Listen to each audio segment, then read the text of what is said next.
The burning summer. Martha Caldwell's hands wouldn't stop shaking as she stared at the eviction notice nailed to her cabin door. 2 weeks. 14 days to save the ranch her husband died building, or lose everything: the land, the home, her children's future. Behind her, 5-year-old Nell whimpered with hunger. 8-year-old Owen pretended he wasn't afraid. The Montana summer sun beat down mercilessly on cracked earth and dying cattle. No rain, no help, no hope. Then a lone rider appeared on the horizon, dust rising behind a pale horse, and Martha's life tilted toward either salvation or total destruction. If you're watching from anywhere in the world, drop your city in the comments below. I want to see how far Martha's story travels. And if this opening gripped you, hit that like button and settle in, because what happens next will break your heart before it puts it back together. The heat came first, not the comfortable warmth of spring sunshine or the lazy drowse of an August afternoon. This was the kind of heat that cracked the earth open, that turned green grass to brittle yellow straw, that made the horizon shimmer and dance with cruel mirages of water that didn't exist. The Montana Territory summer of 1883 arrived like a punishment, and it showed no mercy. Martha Caldwell knelt in the dust behind her cabin where the children couldn't see her, pressed her forehead against the rough-hewn logs, and finally let herself break. Just for a moment. Just long enough to feel the full weight of it. The impossible choice between feeding her children or keeping the roof over their heads, between her husband's memory and their survival, between pride and begging. The wood was hot against her skin, still radiating the day's brutal heat, even though the sun had started its descent toward the distant mountains. Inside, she could hear Nell singing softly to her corn-husk doll, that made-up song about bluebirds and summer rain. The child's voice was thin, weakened by too many meals of nothing but hard biscuits and creek water. Owen was splitting kindling. She could hear the steady thunk of the hatchet, could picture his small face set in grim determination, trying so hard to be the man of the house at 8 years old. 8 years old. The same age Thomas had been when his own father died. Martha pressed harder against the wood, welcoming the burn, the pain that was at least something she could control. She'd cried herself empty 3 months ago when they'd buried Thomas beside the creek, his body broken from the fall that shouldn't have killed him. A simple accident, his horse spooked by a rattlesnake, a thrown shoe, rough ground. He'd hit his head on a rock, and just like that, 15 years of marriage ended in a grave marked by river stones and wildflowers that had long since wilted in the heat. The ranch had been struggling even before that. 2 years of below-average rainfall, cattle prices dropping, and Thomas's stubborn refusal to borrow money from anyone, especially not from men like Silas Crow. But after the funeral, after the neighbors stopped bringing food and the condolences faded into uncomfortable silence, the reality had settled over Martha like a burial shroud. The well was dropping, the cattle were thin, the garden had burned to nothing despite her daily efforts with precious water. And the mortgage Thomas had taken out 5 years ago to expand the herd, the one he'd sworn he could pay off within 3 years, that debt had somehow transferred to Silas Crow's ledger. She didn't understand how. Thomas had borrowed from the Territorial Bank, not from Crow's private loan operation. But when she'd ridden into town 2 weeks after the funeral to inquire about payment arrangements, she'd been directed to Crow's office above the Mercantile. There, in a room that smelled of cigars and leather and something rotten underneath, Crow had shown her the paperwork. The bank had sold the debt. It was all legal, he'd assured her with a smile that never touched his eyes, all proper and recorded. The amount on the paper had stolen her breath, nearly double what Thomas had said they owed. Interest, Crow had explained, his thick fingers drumming on the mahogany desk, accumulates faster than folks realize. Your late husband, God rest him, was a proud man. Didn't like discussing his business troubles. But numbers don't lie, Mrs. Caldwell. She'd tried to negotiate, tried to explain that she just needed time, that she could make payments if he'd just extend the terms. She had cattle, not many, but some. She could sell them, could work, could find a way. Crow had leaned back in his chair, regarding her with the expression of a man examining livestock at auction. I'm a reasonable businessman, Mrs. Caldwell. I'll give you 60 days from your husband's death to settle the debt in full. That's more generous than most would offer a woman in your circumstances. 60 days. As of yesterday, she had 14 left. Martha pushed away from the cabin wall, swiped roughly at her face, and straightened her spine. She'd allowed herself this moment of weakness, this brief surrender to despair. Now she had to be strong again. Had to figure out what came next. She walked around to the front of the cabin, squinting against the lowering sun. The ranch spread before her in all its sun-scorched misery. The sagging barn that needed new shingles, the corral fence with 3 posts leaning at dangerous angles, the chicken coop she'd tried to repair with scrap wood and hope. Beyond that, the pasture where 24 cattle grazed on grass so sparse you could count the blades. Thomas had once run 60 head on this land. Now she'd be lucky to get enough for the remaining animals to cover a month's worth of food. The creek still ran, though barely. A thin silver thread winding through the property, fed by snowmelt from mountains that seemed impossibly distant in the heat haze. It was the creek that had made Thomas fall in love with this land 7 years ago, when they'd left Ohio seeking a fresh start in the territories. Good water, good grass, room to grow, he'd said, his eyes bright with dreams. We'll build something here, Martha, something that lasts. She'd believed him.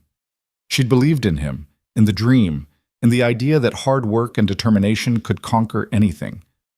The sun caught something on the cabin door, and Martha's stomach clenched. The notice. She'd torn it down this morning, crumpled it in her fist, thrown it in the stove, but she couldn't burn away the words, couldn't erase the deadline. Final notice. Payment in full required. Failure to comply will result in seizure of property and assets. Mama? She turned to find Owen standing in the doorway, the hatchet still in his hand, his face streaked with dirt and sweat. He looked so much like Thomas, the same dark hair that wouldn't lie flat, the same serious brown eyes, the same stubborn set to his jaw. But where Thomas had carried confidence, Owen carried fear poorly disguised as bravado. What is it, sweetheart? We're almost out of kindling, and I think maybe we shouldn't use so much wood, for cooking, I mean. He ducked his head, embarrassed. It's hot anyway. We don't need hot food. Martha's heart cracked a little more. 8 years old, and already trying to solve problems that should never touch a child. We'll manage the wood, she said gently. You've done good work today. Why don't you wash up for supper? What are we having? The question hung in the air between them, heavy with unspoken understanding. They both knew there wasn't much, some cornmeal, a few eggs if the chickens had laid, though the heat had them off their schedule, some wild onions she'd dug up yesterday. Something good, Martha lied. Go on now. Owen nodded and disappeared back inside. Martha heard him talking to Nell, his voice taking on an artificial brightness that twisted like a knife in her chest. Her children were going hungry, going without, watching their world collapse, and she couldn't stop it. She walked toward the well, needing to check the water level, even though she already knew it would be lower than yesterday. The bucket came up half full, the water cloudy with sediment. She stood there holding the rope, staring down into the darkness below, and let herself imagine for just a moment what it would be like to give up, to walk away, to take the children and leave, find work in town, let Crow have the land and the debt and the memories. But where would they go? She had no family, no connections. Thomas had been an orphan, raised by an uncle who died before they married. Her own parents had disowned her when she'd chosen Thomas over the banker's son they'd selected for her. This ranch, this failing piece of Montana earth, was all they had. A sound drifted across the prairie, hoofbeats, distant but drawing closer. Martha's hand went instinctively to the rifle propped beside the well. Visitors were rare out here, and in her experience, people who came unannounced brought trouble. She waited, watching the horizon, as a single rider materialized from the heat shimmer. He rode a pale horse, dun-colored and trail-worn, moving at a steady walk that spoke of long miles covered. The man himself was dusty from hat to boots, his features obscured by the angle of the sun behind him. As he drew closer, Martha could make out more details. A lean build, broad shoulders, the kind of stillness in the saddle that came from years of riding. A bedroll tied behind the saddle, saddlebags that looked half empty, no visible weapons except for what might be hidden beneath his duster. The rider stopped about 30 yards out, far enough to show he understood property boundaries and caution. "Ma'am," his voice carried across the distance, low and rough with trail dust. Don't mean to intrude. Saw your place from the ridge, wondered if you might have work for a man willing to do it. Martha raised the rifle just enough for him to see it. We're not hiring. Didn't ask for wages. He shifted slightly in the saddle, and Martha tensed, but he was just adjusting his hat against the sun. Just work, food, and a place to sleep would be payment enough. I said we're not hiring. Behind her, the cabin door opened. She didn't have to look to know Owen had heard the stranger's voice, had grabbed his father's old rifle, was probably pointing it in the general direction of the rider. The weapon was too heavy for the boy, the barrel wavering despite his best efforts, but the stranger didn't need to know that. The rider seemed to notice Owen, and something shifted in his posture. Not fear, but a kind of careful respect. I can see you've got things handled here, he said. But I've got a good eye for what a place needs, and ma'am, no offense intended, but you've got about 3 days before that corral fence goes down completely. Then you'll be chasing cattle across the territory. And your barn roof, you get one good wind, you'll lose half those shingles. Martha's jaw tightened. I'm aware of my own property's condition. Didn't say you weren't. He paused, and Martha thought she could see something like understanding in his shadowed face. But awareness and hands to fix it are different things. I've got the hands. I'm good with wood, good with animals, know my way around a ranch. Could have those repairs done in a few days. All I'm asking for is meals and maybe a corner of that barn to sleep in. Why? The question came out sharper than she intended. Why would you work for nothing? The rider was quiet for a long moment. When he spoke again, his voice had dropped, become something more honest. Because I've been on the other side of it. The barely holding on side. The one more bad day from losing everything side. And back then, someone helped me when they didn't have to. I'm just passing that forward. Martha wanted to refuse, and every instinct screamed that letting a stranger onto her property, around her children, was dangerous. She knew nothing about this man, where he came from, what he was running from, what he might want beyond the work he offered. But she also knew he was right about the fence, right about the barn, right about her inability to fix everything that was breaking faster than she could patch it together. You got a name? She asked. Cole Ryder. I'm Martha Caldwell. That's my son Owen behind me and my daughter Nell inside. I won't have cursing around my children, I won't have drinking, and if I find you've touched anything that's not yours or acted in any way that makes me uncomfortable, you'll leave immediately. Understood? Yes, ma'am. Martha lowered the rifle slightly. Barn's through there. Find yourself a spot that's not full of hay or tools. Supper's in an hour. If you're still here then, you can eat with us. After that, we'll talk about what work needs doing. Cole Ryder touched the brim of his hat in acknowledgement and guided his horse toward the barn. Martha watched him go, her finger still resting near the rifle's trigger, her mind already questioning the decision. Owen came to stand beside her, his own rifle finally lowered. Mama, is that safe? Letting him stay? I don't know, baby.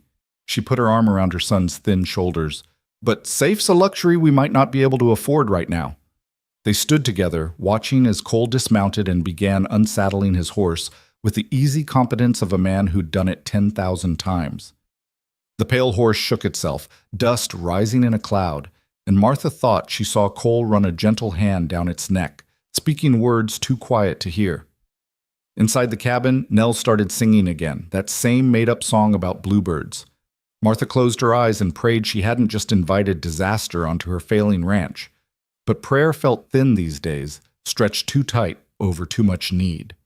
The sun continued its descent, painting the sky in shades of orange and red that reminded Martha of fire.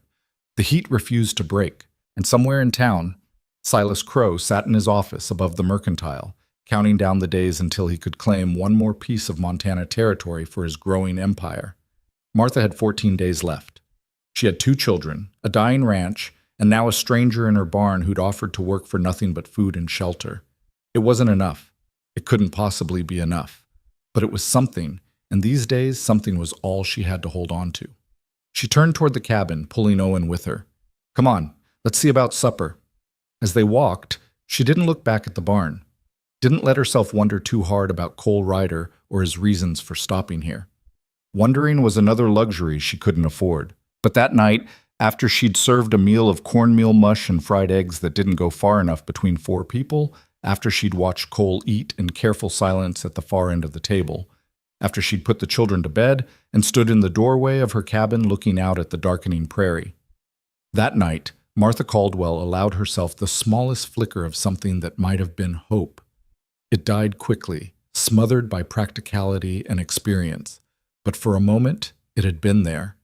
And in the barn, Cole Ryder lay in the hayloft with his saddle for a pillow, staring up through the gaps in the roof where stars showed through, and wondered if he'd finally found the place where running could stop. The heat held through the night, thick and oppressive. Tomorrow would bring more sun, more thirst, more slow deterioration of everything Martha was fighting to keep. But tomorrow would also bring work, repairs, the sound of a hammer and the smell of fresh-cut wood. Tomorrow would bring the beginning of something neither of them could see yet, a collision course between a widow fighting for survival, a drifter seeking redemption, and a powerful man who'd built his empire on the suffering of others. The burning summer had only just begun. The first sound Martha heard the next morning was the rhythmic strike of hammer against nail, steady and sure as a heartbeat. She woke disoriented, momentarily forgetting why that sound felt wrong, then remembered. The stranger, Cole Ryder. She'd let him stay. Dawn light filtered through the cabin's single window, pale and already promising heat. Martha rose quickly, her body protesting the thin mattress and too many nights of restless sleep. Through the wavy glass, she could see Cole already at work on the corral fence, his shirt sleeves rolled up, his movements efficient and practiced. He'd started without asking, without waiting for direction or permission. Martha wasn't sure if that irritated her or relieved her. She dressed quickly, splashed water on her face from the basin, and braided her hair with fingers that knew the pattern by memory. In the other room, the children still slept. Owen sprawled across his narrow bed, Nell curled tight with her corn-husk doll. Martha let them rest. There'd be time enough for them to wake to another day of heat and hunger. Outside, the morning air already carried the promise of scorching temperatures. The sun hadn't fully cleared the horizon, but its approach painted the sky in shades of amber and rose. Cole worked with his back to her, driving a new post into ground that looked hard as iron. Where he'd gotten the post, Martha couldn't imagine, then saw he'd scavenged it from the collapsed section of fence on the property's north side, the part Thomas had always meant to repair but never found time for. "You're up early," she said. Cole turned, no surprise in his expression, as if he'd known she was there all along. "Old habit. Best work gets done before the heat sets in. I didn't say you could start on the fence." "You didn't say I couldn't." He set the hammer down, pulled a bandana from his pocket, and wiped his face. "Figured you'd rather wake up to work done than promises made." Martha couldn't argue with that logic, though something in her wanted to. She'd lived too long with Thomas's unfulfilled promises to trust words over action. "You have breakfast yet?" "No, ma'am. Didn't want to presume." "There's coffee if you want it. Not much else until later." Cole nodded and followed her into the cabin, moving carefully, like a man aware of his own size in small spaces. He took the same seat he'd occupied last night, at the far end of the rough-hewn table, leaving the positions closer to the bedroom door for the children when they woke. Martha poured coffee, made from grounds she'd already used twice, weak and bitter, and set the cup in front of him. He wrapped his hands around it but didn't drink right away, just let the heat seep into his palms. "How long you been on your own out here?" he asked. 3 months. My husband died in April." "I'm sorry." The words were simple, unadorned by platitudes or false comfort. Something in their plainness made them feel true. "The ranch was struggling before," Martha heard herself say, not sure why she was offering this information to a stranger. 2 dry years, cattle prices down. Thomas worked himself to exhaustion trying to keep us afloat. Then one day his horse threw him, and that was that. 3 seconds, and 15 years of marriage ended. Cole was quiet, his eyes on his coffee. "Grief's a hard trail to walk." "You speak from experience?" "Everyone does, eventually." He finally took a sip, didn't flinch at the bitter weakness of it. "This ranch means something to you beyond the land?" Martha looked around the cabin, at the table Thomas had built from lodgepole pine, at the rocking chair where she'd nursed both babies, at the worn floorboards that showed the path between stove and table and door. "It's the only home my children have ever known. Owen was born in that bedroom. Nell, too. Every mark on these walls is a memory. Thomas's first attempt at hanging shelves. The height marks where I measured the children every birthday. The spot where Nell practiced writing her letters and gouged the wood with the pencil. So you'll fight to keep it? It wasn't a question, but Martha answered anyway. Until there's nothing left to fight with. The bedroom door opened and Owen emerged, his hair sticking up in directions gravity shouldn't allow. He stopped when he saw Cole at the table, his hand moving instinctively toward where the rifle leaned against the wall. "It's all right," Martha said. "Mr. Ryder's already been working on the fence. Come have some coffee." Owen approached warily, taking his usual seat but keeping his eyes on Cole. "I can help with the fence." "I'm sure you can," Cole said. "But I've got it handled for now. You got other chores need doing?" "I split kindling and fetch water and feed the chickens." "That's good work. Important work. Ranch won't run without it." Something in Owen's posture relaxed slightly at being taken seriously. He poured himself half a cup of coffee. Martha allowed it because he cut it with water and she'd already fought too many battles over small dignities, and drank it in silence. Nell appeared next, her nightdress wrinkled, her corn-husk doll clutched in one fist. She stopped in the doorway staring at Cole with the unfiltered curiosity of a 5-year-old. "Who's that?" "This is Mr. Ryder," Martha said. "He's going to be helping around the ranch for a few days." "Why?" "Because there's work that needs doing." "Oh." Nell climbed into her chair, set her doll carefully on the table. "Are you going to stay forever?" Cole's mouth twitched, not quite a smile. "Just a few days, little miss." "Owen says we're going to lose the ranch. He says a bad man is going to take it away." "Nell?" Owen's face flushed red. "You weren't supposed to tell anyone that." "But it's true, isn't it? That's what you said." "You said, that's enough." Martha's voice came out sharper than she intended.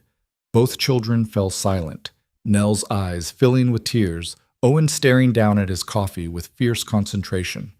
Martha took a breath, forced herself to soften. "Mr. Ryder doesn't need to hear about our private business." But Cole's expression had changed, something hardening around his eyes. "This bad man got a name?" Martha hesitated, then decided there was no point in hiding what would become common knowledge soon enough. "Silas Crow. He holds the mortgage on this place, says we owe more than we can pay, and he's given me 14 days, 13 now to settle the debt, or he takes everything." "Crow." Cole said the name like he was tasting something rotten. "Big man? Thick through the middle, wears a gold watch chain, office above the mercantile." "You know him?" "Knew of him. Crow's got a reputation in the territories. Loans money at rates that sound reasonable until you read the fine print. Then the interest compounds, payments get credited wrong, and suddenly folks owe double what they borrowed. By the time they realize what's happened, he owns their land." Cole's jaw tightened. "He's run this game in 4 towns I know of. Always stays just legal enough that the law can't touch him." Martha's stomach turned cold. "Thomas borrowed from the territorial bank, not from Crow."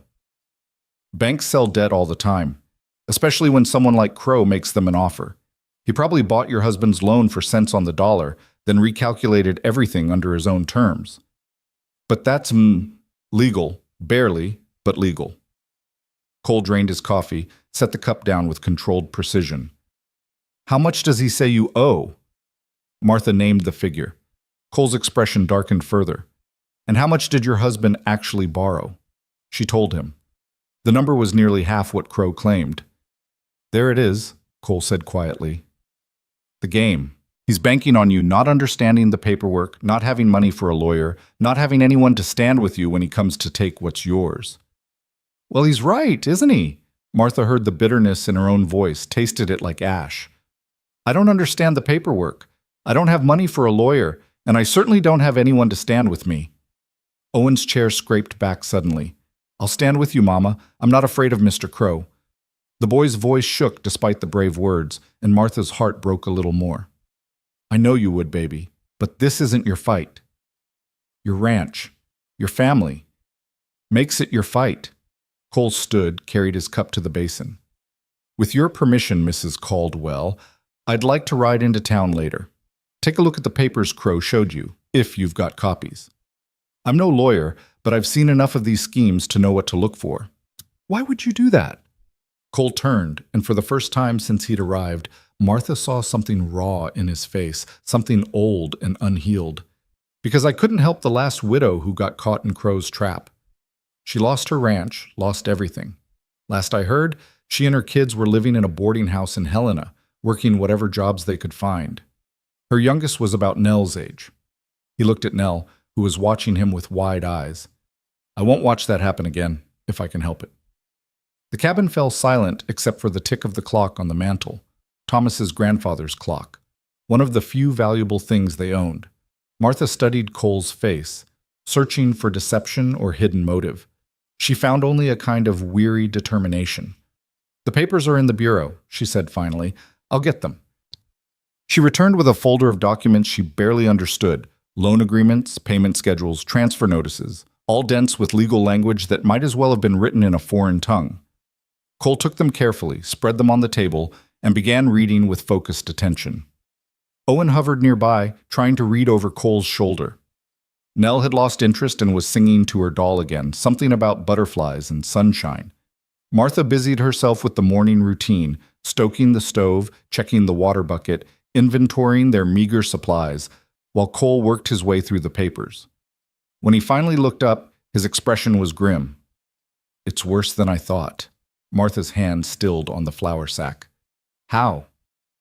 The interest rate changed 3 times in the first year. Each time it's noted in the fine print, but it's buried under other language. And the payment schedule. Crow's got you credited for less than half what your husband actually paid. See here? He pointed to a column of numbers. This shows 12 payments of $20 each, but the credited amount only shows $90 total. That doesn't make sense. It does if you're trying to trap someone in permanent debt. Every payment gets partially credited as administrative fees or late charges even when they were on time. It's legal robbery, Mrs. Caldwell, the kind that happens with a pen instead of a gun. Martha sank into her chair, the strength going out of her legs.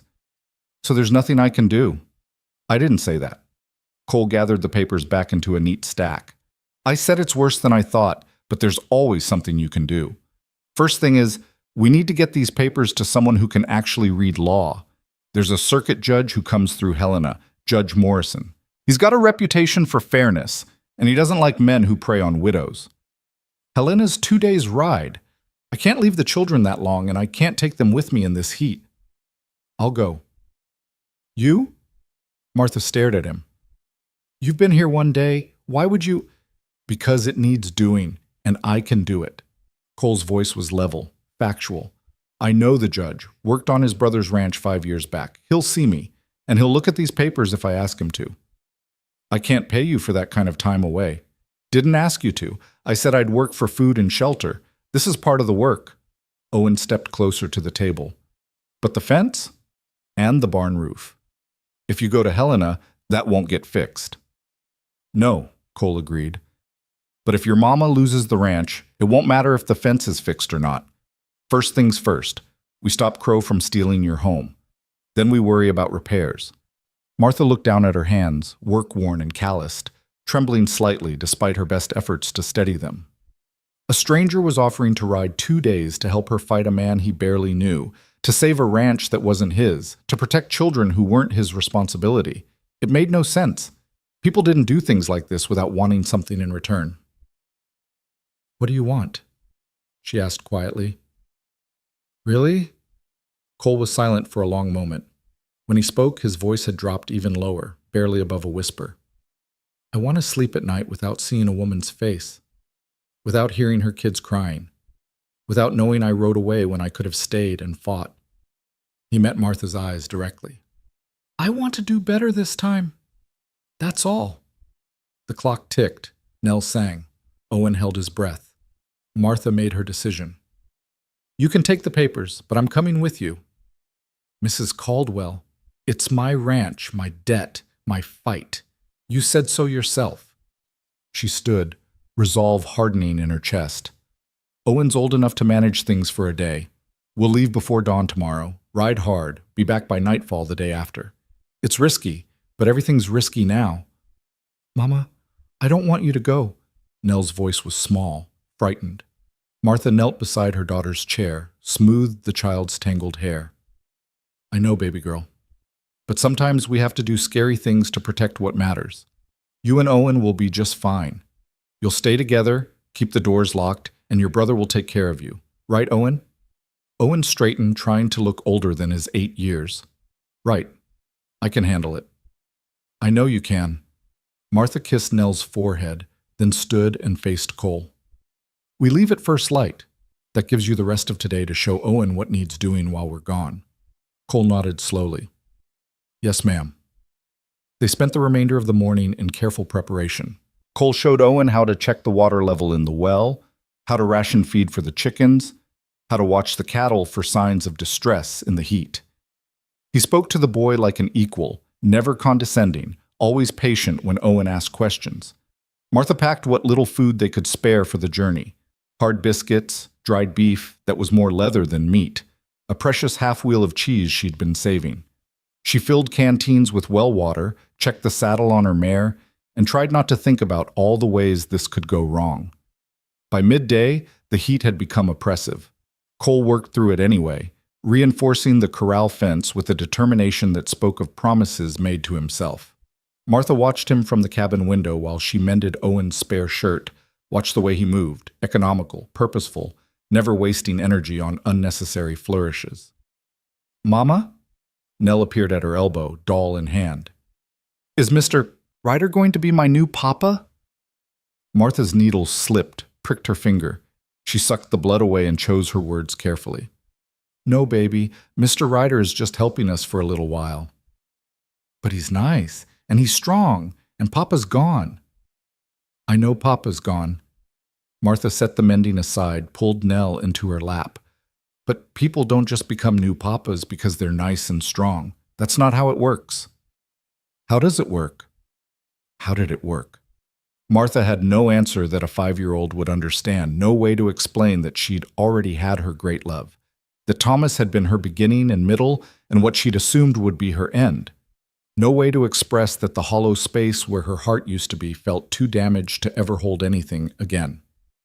Sometimes, she said slowly, people come into our lives just when we need them. They help us, and then they move on. That doesn't make them family. That makes them... She paused, searching. Guardian angels, maybe. Angels have wings. Not always. Sometimes they just have strong backs and calloused hands and arrive at exactly the right moment. Nell considered this, her small face serious. I think Mr. Ryder is sad. Why do you think that? His eyes. They look like Owen's eyes after Papa died, like there's crying inside but it can't get out. Children saw too much sometimes. Martha hugged her daughter close, breathing in the scent of her hair, dust and heat, and something indefinably sweet. Maybe he is sad. Lots of people are. Are you sad, Mama? Every day, baby girl, every single day. Me too. They sat together in the hot cabin, holding each other, while outside Cole hammered another nail into fence wood that might not even be theirs in 13 days. That evening, Martha prepared their best meal in weeks, fried salt pork, beans, fresh biscuits made with the last of the good flour. It felt like a sending-off feast, a warrior's meal before battle. They ate at the table together, all 4 of them, and for a brief moment it almost felt normal, almost felt like a family. After supper, Cole excused himself to the barn. Owen followed him out, ostensibly to help settle the horses, but really, Martha suspected, to ask the questions boys asked men when women weren't around. She let him go. Let him have that masculine space, that seeking of guidance from someone who wasn't afraid of what tomorrow would bring. She and Nell washed the dishes in comfortable silence. Then Martha read from the worn Bible that had been her grandmother's. Not because she felt particularly faithful these days, but because the ritual soothed Nell, gave structure to the formless fear that surrounded them. When the children were finally asleep, Martha stepped outside into the cooling darkness. The stars were brilliant overhead, undimmed by any competing light. She could see the barn, lamplight showing through cracks in the walls where Cole presumably prepared for the journey. She should sleep, should rest for the hard ride tomorrow. Instead, she walked to the barn, drawn by impulse she didn't examine too closely. Cole was checking his saddle, running his hands over leather, testing straps and buckles. He looked up when her shadow fell across the lamplight. Couldn't sleep? He asked. Didn't try yet. Martha leaned against a support post, arms crossed. I wanted to say thank you for this, for caring when you don't have to. Everyone has to care sometime, otherwise what's the point? Most people don't see it that way. Most people are wrong. Cole returned his attention to the saddle. Your boy asked me something earlier, thought you should know. What? Asked if I was going to stay. After we deal with Crow, after the ranch is safe, asked if I'd stay and help run it. Martha's breath caught. What did you tell him? Told him I'm a drifter, not the staying kind. Told him he's going to be the man of this ranch, so he'd better learn everything he can while I'm here. Cole's hand stilled on the leather. But truth is, I don't know what I told him. Don't know if I'm the staying kind or not. Never tried. Why not? Because every place I've stayed, I've lost. Every person I've cared about, I've buried. After a while, it's easier to keep moving. Can't lose what you don't have. Martha understood that. Understood it in her bones. Except you can't live that way forever. No. Cole looked at her then, really looked at her, and Martha felt something shift in the air between them. No, you can't. Eventually, you have to stop running. Have to plant feet somewhere and say, this is it. This is where I make my stand. Is this that place for you? I don't know yet. Ask me again when we get back from Helena. Martha nodded, suddenly aware of how close they were standing, how the lamplight made shadows dance across his face, how the night sounds seemed very loud and very distant all at once. I should go, she said. Early start tomorrow. Yes, ma'am. But neither of them moved, not for a handful of heartbeats that stretched like hours. Then Martha turned and walked back to the cabin, her pulse hammering in a way that had nothing to do with fear and everything to do with the realization that the hollow space in her chest had just flickered with something that felt dangerously like hope. She didn't look back. In the barn, Cole stood in the lamplight and watched her go, and wondered what the hell he'd gotten himself into this time. The night deepened. The heat finally broke just enough to breathe, and tomorrow the real fight would begin. They rode out before the sun touched the horizon, when the world existed in that gray space between night and morning. Martha had kissed her sleeping children, left detailed instructions with Owen that the boy had repeated back to her 3 times, and checked the rifle's placement by the door twice before finally forcing herself to leave. The hardest part had been Nell's small voice, half asleep, asking when Mama would be home. Soon, baby girl, soon. The trail to Helena cut through territory that had once seemed beautiful to Martha, rolling grassland dotted with sage, distant mountains purple against the sky, creeks that sang over smooth stones. Now it all looked different through the lens of desperation. The grass was sparse and brittle. The creeks ran shallow. Even the mountains seemed to judge her, standing eternal and indifferent to the struggles of one widow trying to save a failing ranch. Cole rode slightly ahead, his pale horse setting an efficient pace that 8 miles without exhausting the animals. He'd been quiet since they left, speaking only to point out a good place to water the horses or to suggest they walk for a stretch to spare the mounts. Martha appreciated the silence. Her mind was too full of worry and what-ifs to manage conversation. They'd been riding perhaps 2 hours when Cole finally spoke. You ever been to Helena before? Once. When Thomas and I first came to Montana, we spent 3 days there getting supplies before heading out to claim the land. The memory felt like something from another lifetime. It seemed like the biggest town I'd ever seen. All those buildings, all those people. It's grown since then. Silver Strikes brought in thousands. Most of them are gone now that the easy money's played out, but enough stayed to make it a real city. Cole shifted in his saddle, easing his back. Judge Morrison keeps an office on Main Street. We'll find him there, assuming he's not out on circuit. And if he is out on circuit, then we wait, or we track him down. Whatever it takes. The sun climbed higher, and with it came the heat. By mid-morning, both horses were dark with sweat, and Martha's canteen was half empty. They stopped at a creek to rest and water the animals, and Martha found a spot in the shade of a cottonwood while Cole tended to the horses with the same careful attention he gave everything. You're good with animals, she observed. Learned early. My father bred horses back in Missouri, before... He stopped, jaw tightening. Before things went bad. Martha waited, recognizing the shape of old pain when she saw it. Cole was quiet for a long moment, his hand running along his horse's neck in steady strokes. I was 16 when they came. Men like Crow, though they had a different name, said my father owed money he didn't have, showed papers that didn't match what he'd borrowed. By the time we figured out the game, it was too late. They took the farm, the horses, everything. My mother died that winter, just gave up, I think, and my father followed her 6 months later. Drank himself to death in a boarding house that smelled like piss and failure. Colt, I'm so sorry. Don't be. It was 20 years ago. I've made my peace with it. But his hands were tight on the reins, and Martha knew he was lying. You didn't make peace with that kind of loss. You just learned to carry it. They mounted again and continued riding.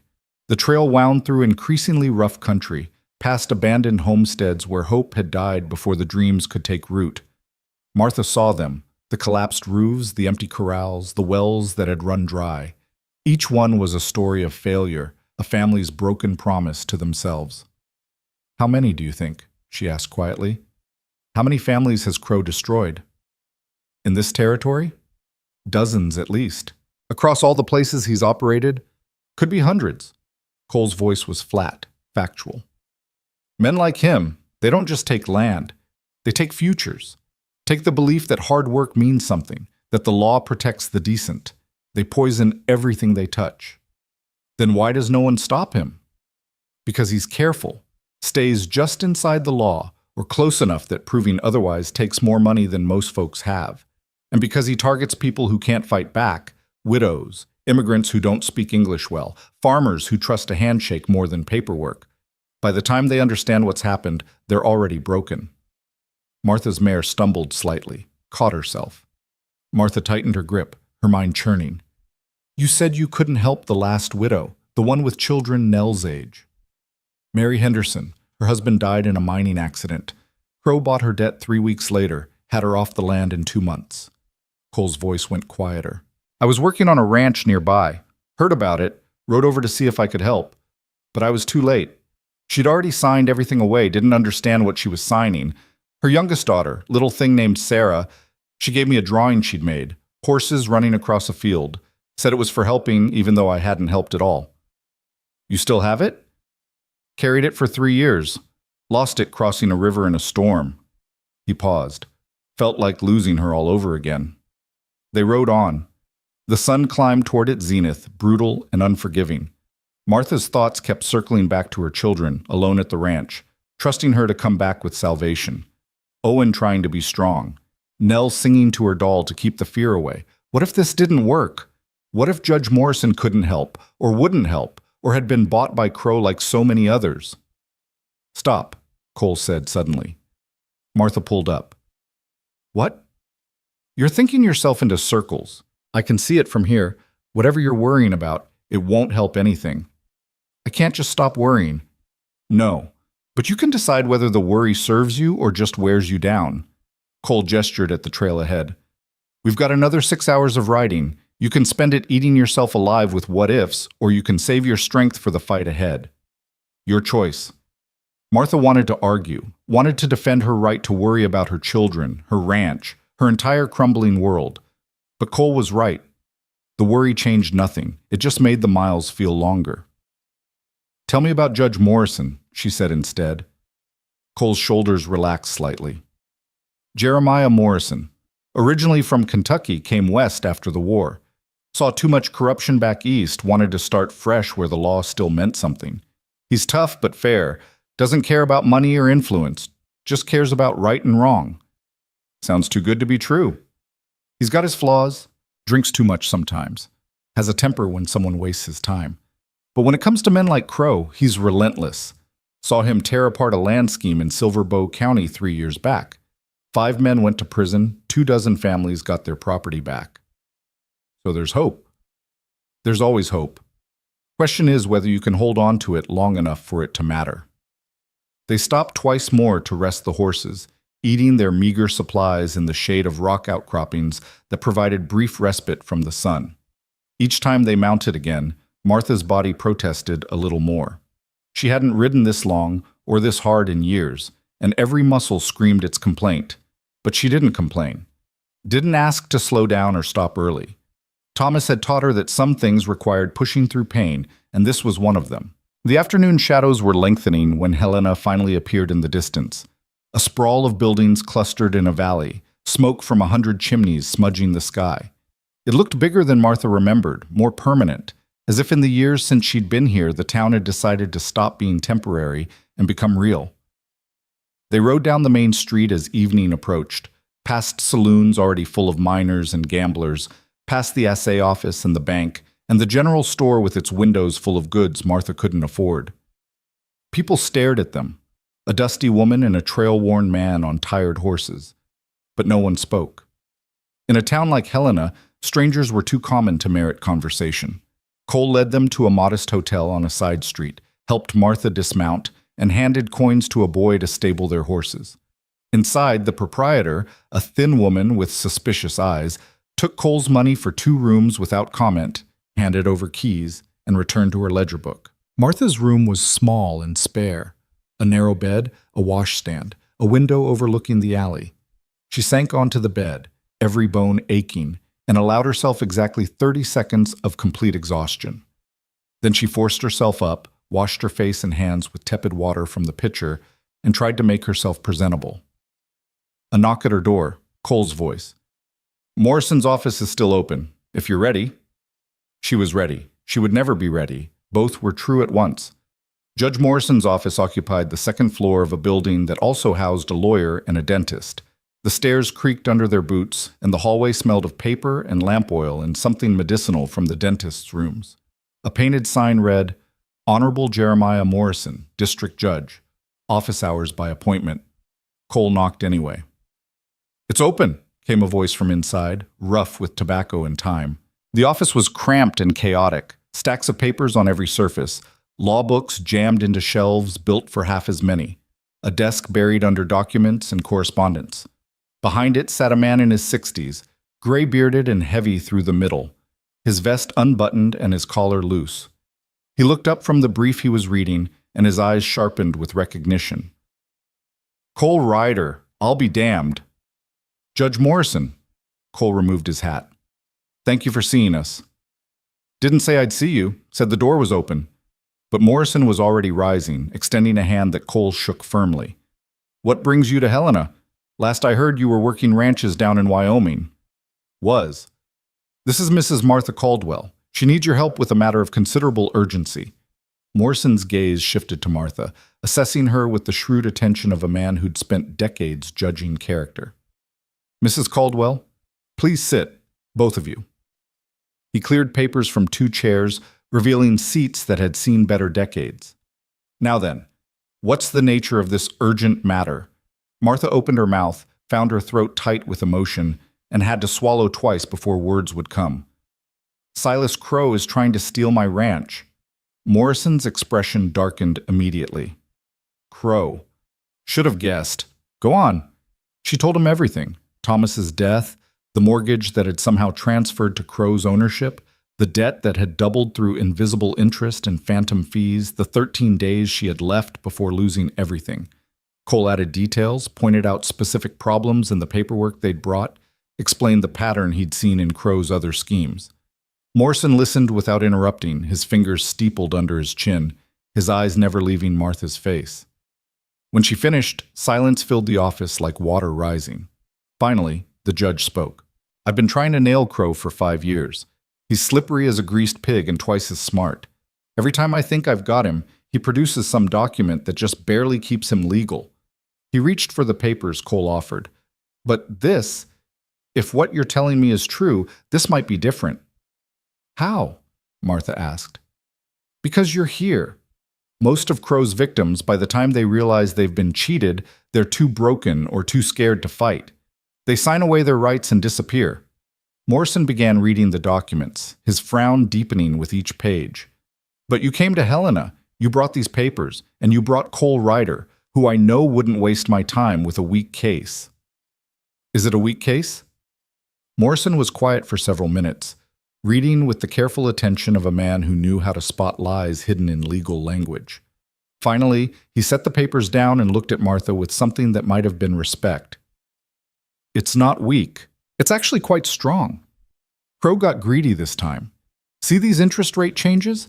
They violate Montana territorial lending statutes passed 2 years ago, and these administrative fees, they exceed the legal maximum by almost double. He's been getting away with this because no one knew to look for these specific violations. Morrison leaned back in his chair, which protested with a groan. The question is, what do you want me to do about it? Stop him, Martha said simply. Stop him from taking my home. I can do better than that. I can take him down entirely, if you're willing to help. Martha exchanged a glance with Cole, who gave her a slight nod. What do you need? I need you to go to Crow's office tomorrow. Tell him you want to negotiate, that you might be able to pay something toward the debt. Get him talking. Get him to show you his ledger, explain his calculations. And while you're doing that, Morrison smiled, and it was not a kind expression. I'll have men watching and listening. Crow's arrogant. He likes to gloat. If we can get him to admit even part of his scheme in front of witnesses, I can arrest him on the spot. You want to use her as bait, Cole said, his voice tight. I want to give Mrs. Caldwell her ranch back and put a criminal in prison. Yes, there's risk, but there's risk in doing nothing too. Martha's heart hammered against her ribs. The thought of facing Crow alone, of deliberately walking into his office and pretending to negotiate while trying to trap him, it terrified her. But the alternative was worse. The alternative was going home empty-handed, watching the days count down, explaining to her children that she'd been too afraid to fight. I'll do it, she said. Martha, Cole started. I'll do it, she repeated, stronger this time. When and where? Morrison pulled out a pocket watch, checked the time. Tomorrow morning, 10 o'clock. His office above the Mercantile on Wallace Street. I'll have Deputy Marshal's position nearby, close enough to intervene if things go wrong. You go in, you talk to him, you get him talking about the debt. If he admits to anything illegal, we move in. If he doesn't, well, we'll have tried. And what happens to my ranch in the meantime? I've got less than 2 weeks left. I'll file an emergency injunction tonight. It'll freeze any action on the property until this matter is resolved. Crow won't be able to touch your land while there's an active investigation. Morrison started gathering papers, his movements suddenly energized. This is good, Mrs. Caldwell. This is the break I've been waiting for. They left the office as full darkness settled over Helena. The streets had come alive with evening activity, music spilling from saloons, laughter, and cursing in equal measure, the rattle of wagons and the clop of hooves on packed dirt. Martha walked beside Cole in silence, her mind spinning with what she'd just agreed to. You don't have to do this, Cole said when they reached the hotel. Morrison's plan is solid, but it puts you in danger. Everything puts me in danger right now. At least this way I'm fighting back instead of just enduring. They stopped at the base of the stairs leading to the rooms. The hotel's common room buzzed with conversation, but here in the stairwell, it was almost quiet. Your husband, Cole said carefully. He would have been proud of you, the way you're fighting for what's his, what's yours. Thomas never would have gotten us into this position in the first place. He was too careful, too smart. The words came out bitter, and Martha immediately regretted them. I'm sorry. That's not fair to his memory. Grief isn't fair, neither is survival. Cole leaned against the wall, his face half in shadow. You're doing the best you can with what you were given. That's all anyone can do. Martha looked up at him. This stranger who'd ridden into her life less than 3 days ago and was now standing with her in a Helena hotel, preparing to help her face down the man who wanted to destroy her. Why are you really doing this, Cole? The truth this time. I told you the truth. I want to do better than I did before. That's part of it, but not all. He was quiet for a long moment, his eyes distant. My father used to say that a man's life is measured by the moments he chooses to stand rather than walk away. He said most of those moments are small, helping a neighbor fix a fence, speaking up when someone's being cheated, staying when leaving would be easier. But they add up. They become who you are. Cole's jaw tightened. I've walked away from too many moments. Maybe this is me trying to become someone worth being. Something in Martha's chest loosened just slightly. You already are, you know, worth being. I'm not sure I believe that, but I appreciate you saying it. They stood there in the stairwell, the noise of the hotel washing around them like a river around stones, and Martha realized with sudden clarity that she trusted this man. Trusted him in a way she hadn't trusted anyone since Thomas died. Maybe not even Thomas, toward the end, when he'd hidden the depth of their financial trouble to spare her worry. "Thank you," she said quietly, "for all of it. The fence, the papers, bringing me here. I couldn't have done any of this alone." "You would have found a way. You're stronger than you think." "I don't feel strong."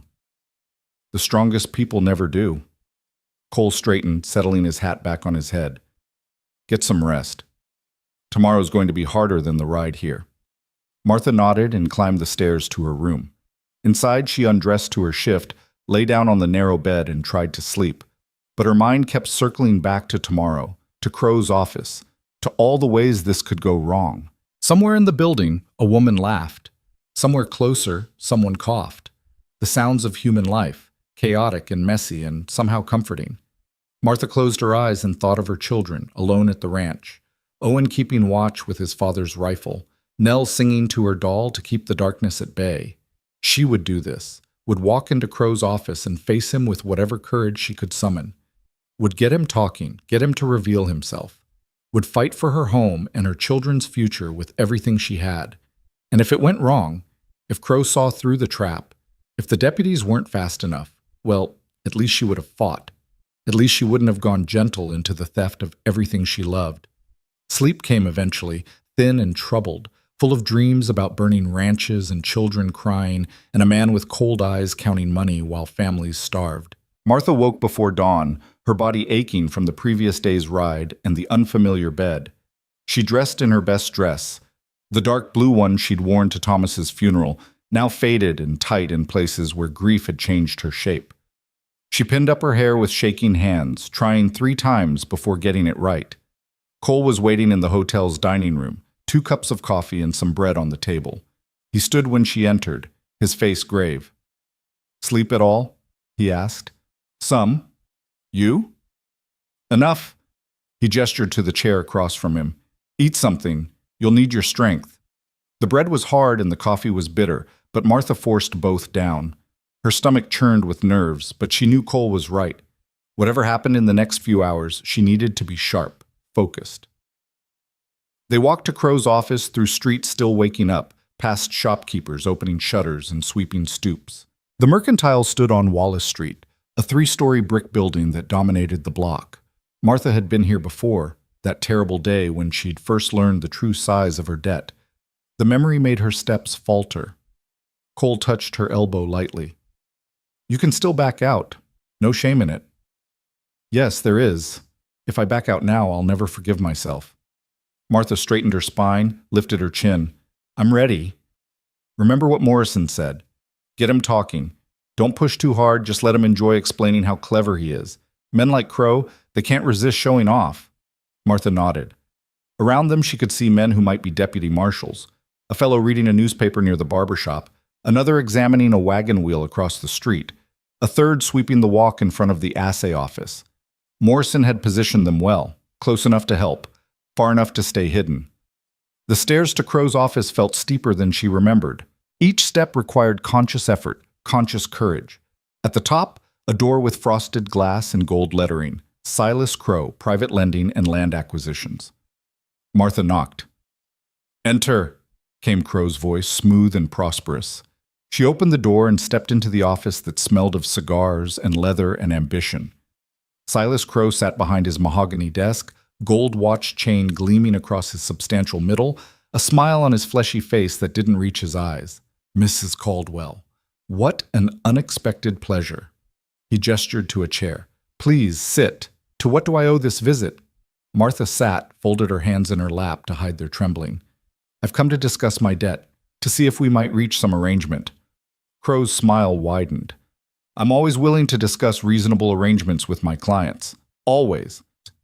And somewhere outside, hidden among the morning crowds, Cole Ryder watched the office window and prayed that Martha Caldwell was as strong as he believed her to be. The trap was set. Now they would see if it held. Crow gestured expansively at the ledger open on his desk, the pages filled with numbers that had destroyed Martha's peace for months. You see, Mrs. Caldwell, the beauty of proper accounting is that everything becomes crystal clear. No ambiguity, no confusion, just simple mathematics. Martha forced herself to lean forward, to study the ledger as if she understood half of what she was seeing. I'm trying to understand how the amount grew so much. My husband said he borrowed $800.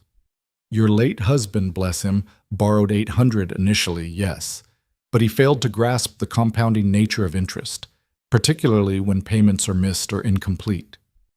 Crow's thick finger traced down a column of figures. See here?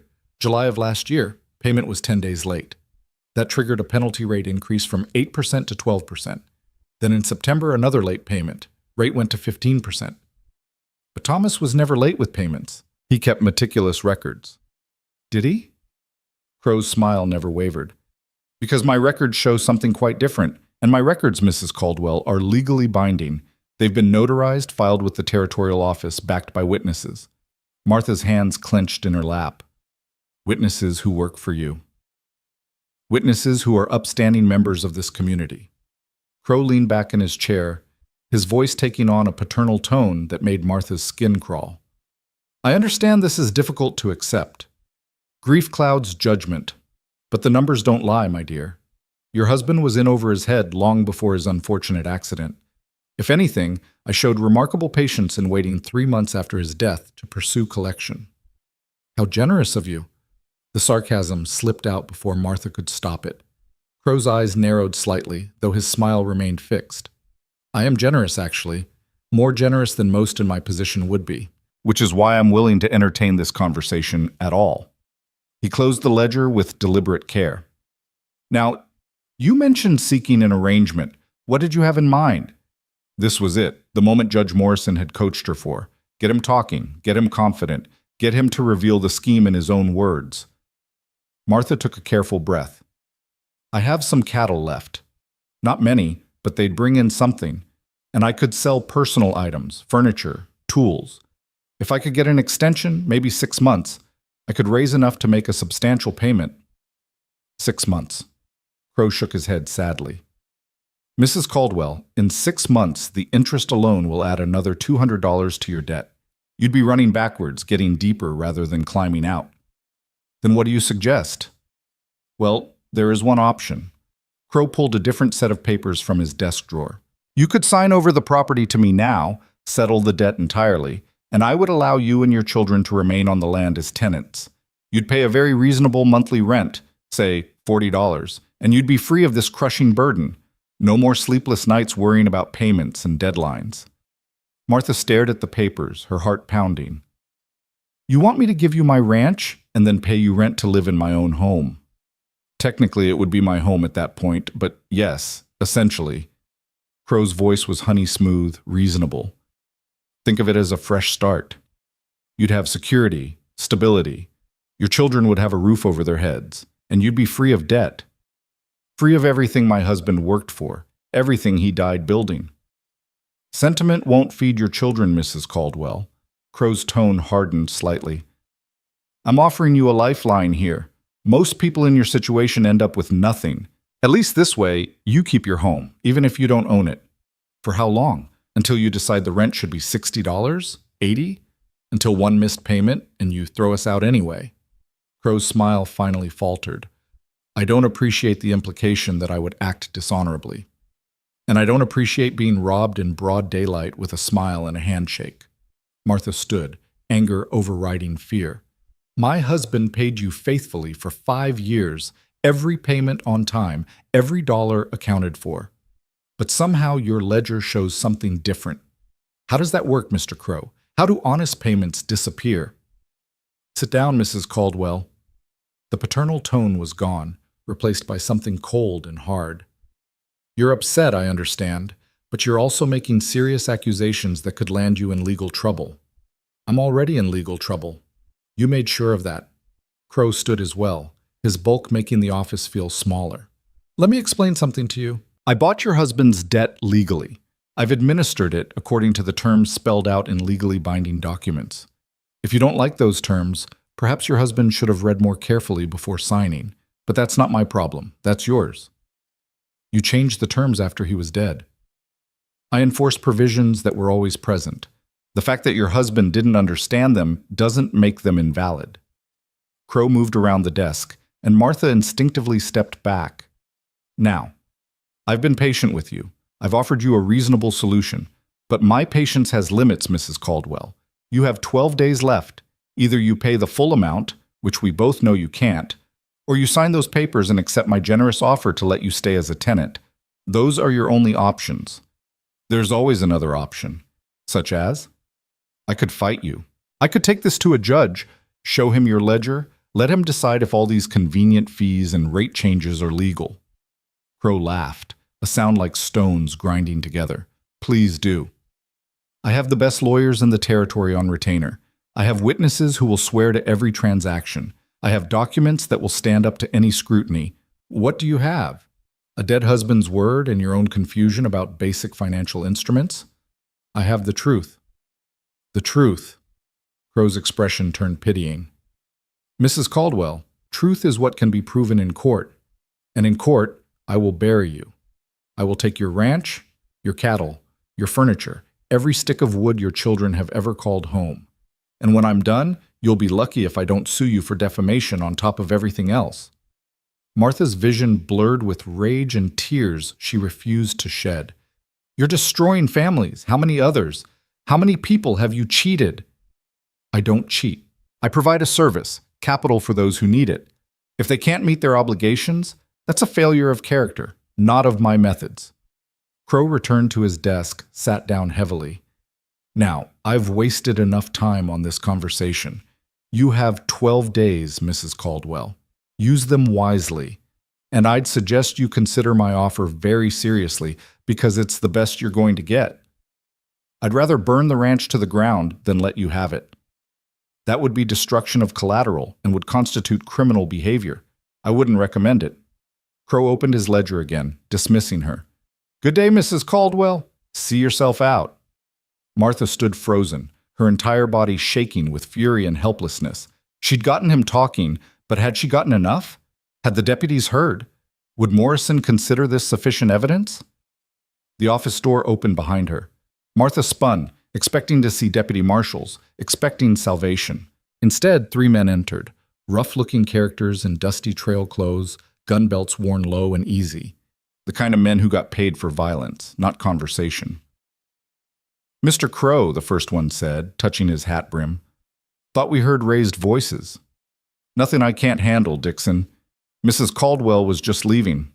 Dixon stepped aside, but not far, just enough to make it clear that Martha's exit would be observed, controlled. She met his eyes and saw nothing, no sympathy, no interest, just the blank gaze of a man who did what he was paid to do without thought or conscience. Martha walked toward the door, each step requiring will. But as she passed Dixon, she turned back to face Crow one last time. You won't get away with this. Crow didn't look up from his ledger. I already have, dozens of times. You're not special, Mrs. Caldwell. You're just another debt I'll collect. Martha left, forcing herself not to run, not to show how desperately she wanted to be out of that room, away from Crow's casual cruelty and the hired guns who enforced it. The stairs seemed endless. Her legs shook with each step. Outside, the morning sun felt too bright after the dimness of Crow's office. Martha stood on the boardwalk, gulping air, trying to steady herself. Cole appeared at her elbow. You all right? Did Morrison's men hear? Was it enough? I don't know. I couldn't get close enough. Cole's jaw was tight. I saw those 3 go in, Crow's security. They weren't there when you entered. He called them. Martha's voice shook. Once I started pushing back, once I accused him of fraud, he called his dogs. A man approached from across the street. One of the deputies Martha had spotted earlier, still carrying his newspaper. He walked past them, his voice low. Judge Morrison wants to see you. His office. Now. They walked quickly through Helena's waking streets, neither speaking. Martha's mind spun with fragments of the conversation, trying to remember exactly what Crow had said, which admissions might qualify as evidence. He'd been so careful, so practiced at staying just on the right side of legal language while making his intentions clear. Morrison's office door stood open. The judge sat behind his desk, a deputy marshal standing beside him, a tall, lean man with a badge pinned to his vest and a face carved from granite. "Mrs. Caldwell, Cole, please close the door." Morrison's expression was grim. "This is Deputy Marshal Warren." He was positioned in the office below Crow's, listening through the floorboards. "Did you hear enough?" Martha asked, her voice tight with desperate hope. Warren shook his head. "We heard the conversation, but nothing Crow said was explicitly illegal. He offered you a tenancy arrangement, which is perfectly legal. He claimed his records were accurate and legally filed, which may or may not be true, but isn't provable from conversation alone. He threatened legal action if you defamed him, which is his right. He as good as admitted to fraud. He admitted to being a hard businessman. That's not a crime." Warren's voice was sympathetic but firm. "I'm sorry, Mrs. Caldwell. I know what he's doing. Judge Morrison knows. But knowing and proving in court are different things." Martha sank into a chair, the last of her hope draining away. "So that's it. We tried, and it wasn't enough." Morrison leaned forward, his hands flat on the desk. "It's not over. We didn't get what we needed from the conversation, but we're not done fighting. Warren, tell her." The deputy marshal's expression shifted slightly. "While you were in Crow's office, we executed a search warrant on his private files. Based on your complaint and the irregularities you pointed out in your documents, Judge Morrison issued the warrant this morning." Martha's head snapped up. And we found a ledger. A different ledger from the ones he shows clients. This one has the real numbers. What people actually borrowed, what they actually paid, how much Crow has been skimming off each transaction. Warren pulled a slim leather-bound book from his coat. "It's all here. Not just your case, but 47 others across 3 territories. Names, dates, amounts. Proof of systematic fraud going back 8 years. Martha couldn't speak, couldn't process what she was hearing. Morrison's smile was wolfish. Crow kept records of his crimes. Detailed records. Probably thought he was being clever, keeping track of his profits. Instead, he documented his own destruction. "So you can arrest him?" Cole asked. "We can do better than that. We can shut down his entire operation, return property to the families he stole from, and make sure he spends the next decade in territorial prison." Morrison stood, walked to the window overlooking Main Street. "But there's a complication." Of course there was. Martha braced herself. "Crow's not in his office anymore," Warren said. "When we entered with the warrant, he saw us coming, slipped out the back with those 3 men you saw. By the time we secured the ledger and went after him, he'd disappeared.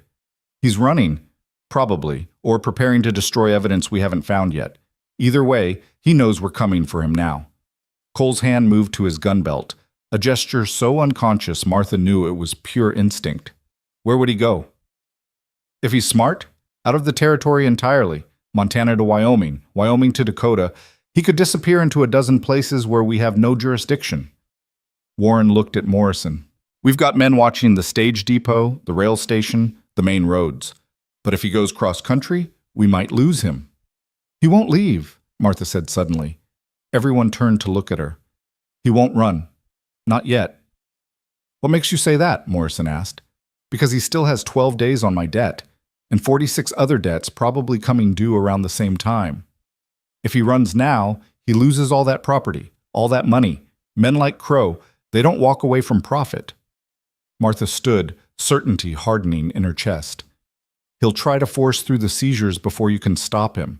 He'll come for the ranches while he still legally can." Warren and Morrison exchanged glances. "She might be right," the deputy marshal said. "If Crow can get the property signed over in the next few days, the transfers would be legal even if he's arrested afterward. He'd still own them, even from prison, could sell them through proxies. He'll come for my ranch." Martha's voice was steady now, clear. "It's close, it's vulnerable, and he already has men in place. He'll send them tonight, maybe tomorrow. Force me to sign, force me off the land." "Then we'll be waiting for him." Morrison's eyes gleamed. "Mrs. Caldwell, I'm going to deputize you and Cole. You'll ride back to your ranch with a full complement of deputy marshals. When Crow's men show up, and they will show up, we'll arrest them for intimidation, trespassing, attempted extortion, and that will give us leverage to find Crow himself."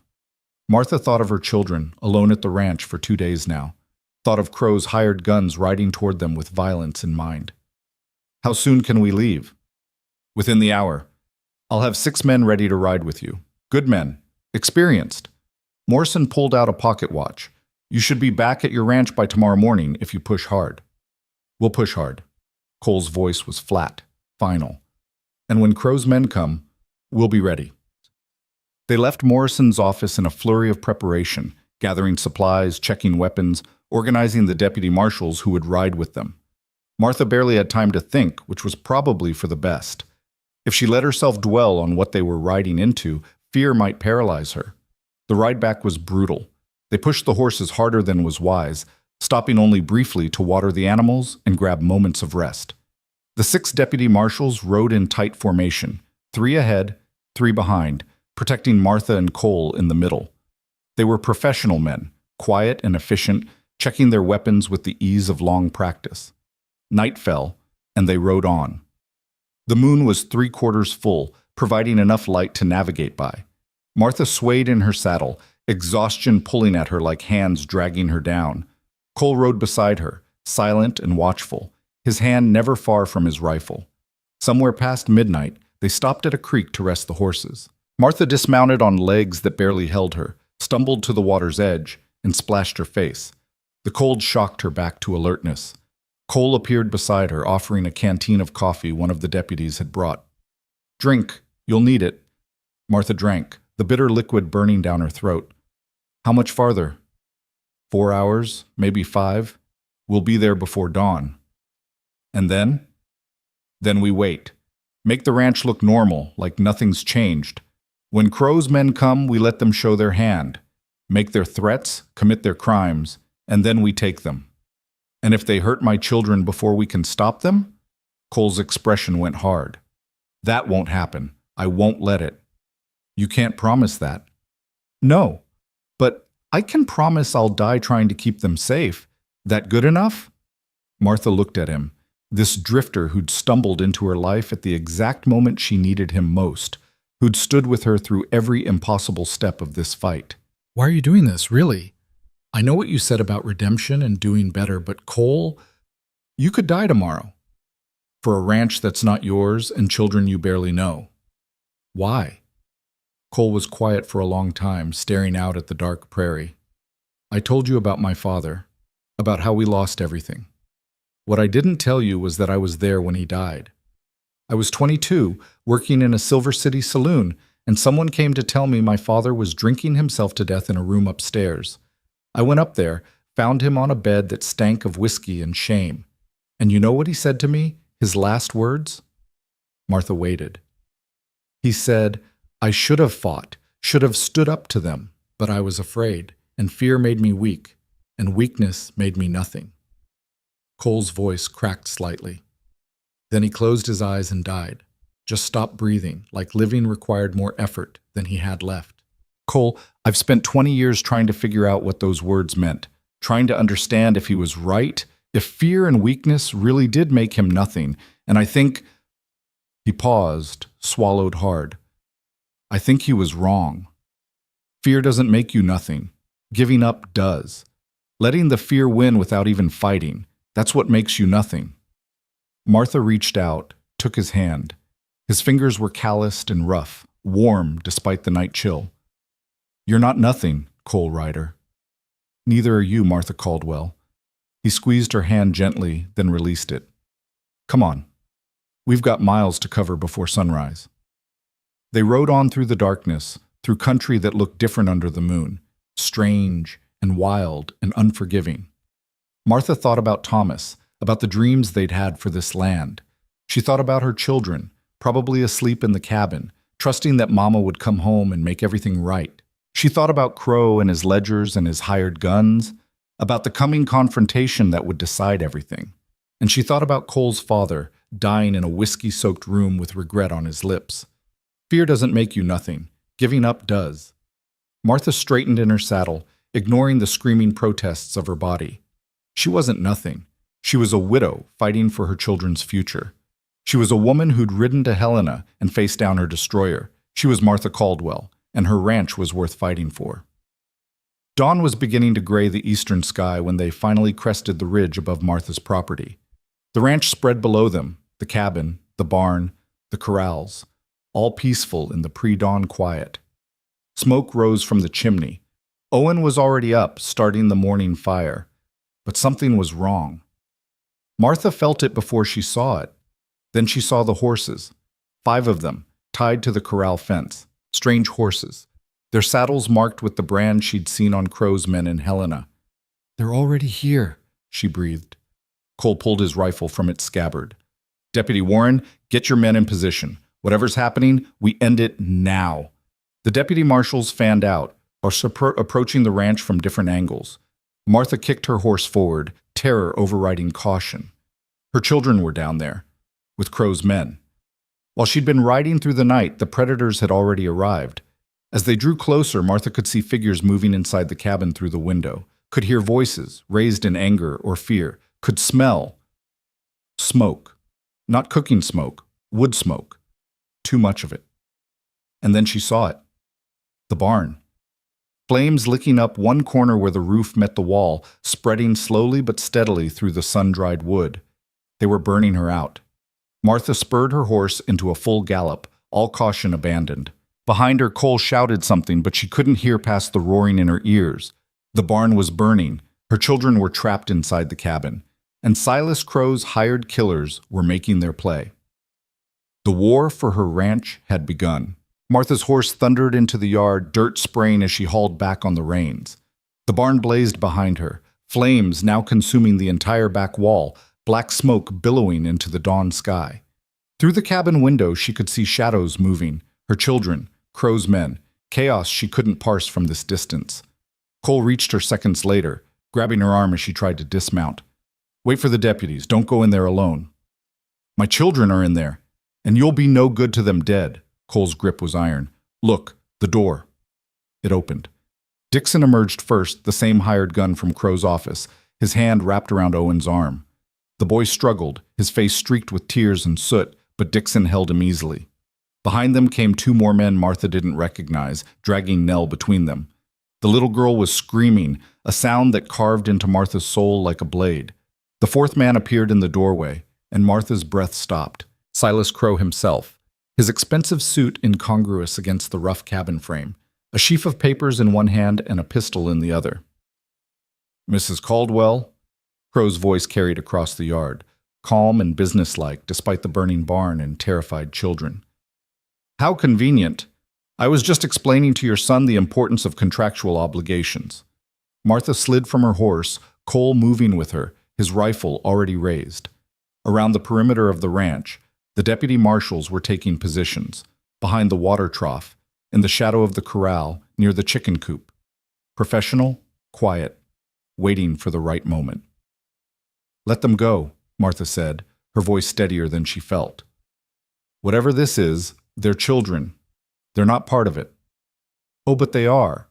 They're very much part of it," Crow gestured with the papers.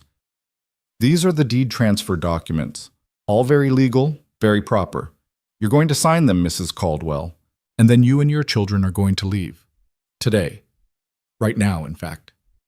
"The hell she is," Cole's voice was flat, dangerous. "Let the children go, Crow. This is between you and the law now." Crow's eyes finally registered Cole's presence, and something flickered in his expression, recognition, perhaps concern, quickly masked. "Ryder, I should have known. You always did have a habit of inserting yourself where you don't belong." "Funny. I was thinking the same about you. This is private property, my property as of..." Crow checked his pocket watch. "Approximately 3 minutes ago when I exercised the foreclosure clause. Mrs. Caldwell missed her payment deadline." "The deadline was 12 days away," Martha said. "Was. But the terms allow for immediate foreclosure in cases of property abandonment. You left your homestead unattended for 2 days. That qualifies." Crow smiled.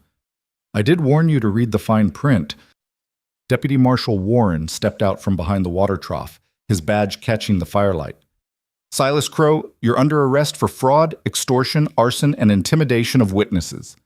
Crow's men tensed, hands moving toward weapons. Dixon jerked Owen harder, making the boy cry out. The men holding Nell tightened their grip. I don't think so, Marshal. Crow's pistol shifted, not quite pointing at the children, but making the threat clear. I think you're going to stand down, all of you. Because if you don't, well, accidents happen around children. Tragic, but unavoidable in situations like this. Martha's vision tunneled. She could see nothing but her children's faces, Owen trying to be brave despite his terror, Nell sobbing for her mother. The fire crackled and roared behind them all, consuming the barn Thomas had built with his own hands. You wouldn't, she whispered. I would. I have. Ask the Henderson widow about her youngest daughter. Crow's expression was utterly calm. Oh, wait, you can't. Sarah Henderson is buried in the Silver Bow Cemetery, died in a house fire. Very sad, very accidental. Cole's rifle barrel lowered an inch. You son of a bitch. Careful, Ryder. Your righteous anger won't save these children if bullets start flying. Crow held out the papers toward Martha. Sign, now, or I give the word and my men make this very messy. Martha looked at the papers, at Crow's smug face, at her children held hostage by violence and greed. Every fiber of her being screamed to sign, to save them, to end this nightmare, even if it meant losing everything Thomas had built. What was a ranch compared to her babies? What was land compared to their lives? But then Owen spoke, his voice thin but clear. Don't do it, Mama. Don't let him win. Shut up, boy. Dixon cuffed Owen across the head, and Martha lunged forward before Cole could stop her. Crow's pistol came up, pointing directly at her chest. Far enough. Martha froze, 5 feet from her son, so close she could see the red mark blooming on his cheek, close enough to see Nell's corn-husk doll on the ground where she'd dropped it, trampled and forgotten. Owen's right, though. The voice came from the cabin doorway, an old woman stepping into view, weathered and thin as fence wire, a shotgun cradled in her arms with the casual competence of long familiarity. You shouldn't let him win, Martha. Martha's heart lurched. Mrs. Mercer? Edith Mercer, the widow from the neighboring ranch 15 miles east, the woman who'd brought soup after Thomas's funeral and hadn't been seen since. She smiled, and it was fierce. Thought you might need some help. Been watching Crow's boys since they rode in last night. Waited for the right moment. One more step and these children die. Crow's voice had lost its smoothness, gone sharp with real anger. See? That's where you made your mistake, Crow. Edith's shotgun shifted slightly, not quite aimed but ready. You thought these kids were alone, but this valley takes care of its own, and we're all pretty tired of you. Movement from the ridge, riders cresting the rise, 10, 15, 20 of them, ranchers and farmers, shopkeepers and drifters, women and men both, all armed, all grim-faced. Martha recognized faces from town, from church, from years of frontier living where neighbors might be distant, but bonds were strong. Among them rode Judge Morrison himself, his silver beard catching the morning light, another group of deputy marshals flanking him. Crow's men shifted nervously, suddenly aware they were surrounded. Dixon's grip on Owen loosened fractionally. It's over, Crow. Morrison's voice carried authority that made even the fire seem to quiet. We found your ledger, the real one. We have evidence of 47 cases of fraud, 8 counts of arson, 2 murders, and more crimes than I can list before breakfast. You're going to prison for the rest of your natural life. You can't prove murder. We can now. Sarah Henderson's mother finally agreed to testify. She was too afraid before, but when she heard you were threatening another widow and her children, well, fear has its limits. Morrison dismounted slowly, his hand on his pistol. Your men can put down their weapons and live, or they can try to fight their way through 30 armed citizens and die. Their choice. You don't get a choice anymore. Dixon was the first to break. He released Owen and raised his hand, stepping back. I didn't sign up for child murder. This is done. The other men holding Nell exchanged glances and let her go. She ran to Martha, who caught her and held her so tight the child gasped. Owen sprinted to them seconds later, and Martha sank to her knees, both children in her arms, her face pressed into their hair. Crow stood alone now, his pistol still raised but his leverage gone. His face had gone pale, sweat beading despite the morning chill. This is a legal seizure, unlawful arrest. I have rights. You have the right to remain silent. Warren stepped forward, 2 other deputies with him. which I'd strongly suggest you exercise. Crow's pistol wavered. For a moment, Martha thought he might actually fire, might go down fighting rather than face justice. But then his shoulders sagged, and the weapon lowered. I want my lawyer. You'll get one. And Helena, after you answer about 8 years of fraud and 2 dead children. Warren took the pistol, then the papers. These deed transfers are void, by the way. Signed under duress based on fraudulent debt calculations, and attempted during an active criminal investigation. Mrs. Caldwell's ranch remains hers. Martha couldn't process the words. The children were safe, the threat was over. She held Owen and Nell and let herself shake with relief so profound it felt like drowning. Cole appeared at her side, kneeling in the dirt beside them. You all right? Owen pulled back slightly, his eyes red-rimmed but fierce. Mr. Ryder, they tried to make Mama sign, tried to take our home. I know, son, but they failed. You held strong. Cole's hand rested briefly on the boy's shoulder. Your father would be proud. The barn, Nell said suddenly, pointing with a trembling hand. It's still burning. The fire had spread to half the structure now, flames reaching for the sky, heat pressing against them even at this distance. Martha watched Thomas's work, his sweat, his dreams, his legacy, consumed by Crow's cruelty. We can rebuild it, Cole said quietly. Barn's just wood and nails. You're all safe. That's what matters. The valley neighbors were already organizing, bucket lines forming from the well, men climbing to the cabin roof to wet it down with blankets, women herding livestock away from the flames. The efficiency spoke of hard-won frontier knowledge, of communities that survived by helping each other through disasters both natural and man-made. By full sunrise, the barn was lost. Only the frame remained, blackened timbers stark against the morning sky, smoke still rising in thin columns. But the cabin stood untouched, the corrals were intact, the cattle grazed peacefully in the far pasture, undisturbed by the human drama that had played out in their presence. Martha sat on the porch steps with her children pressed against her sides, watching the cleanup. Crow and his men had been hauled away in chains, loaded into a wagon bound for Helena and justice. Morrison had stayed to take statements, to document the scene, to ensure everything was recorded for the trial that would end Silas Crow's reign of terror. Edith Mercer settled beside Martha with a grunt, her shotgun resting across her knees.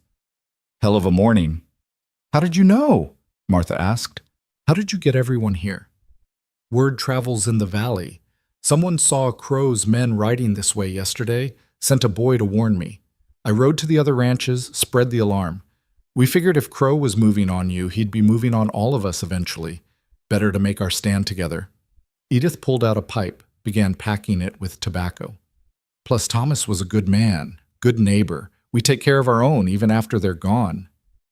I can't repay this, any of it. Don't insult me with talk of payment. This is what community means. Edith lit her pipe, puffed thoughtfully. Though I wouldn't say no to help come harvest time if you've got it to spare.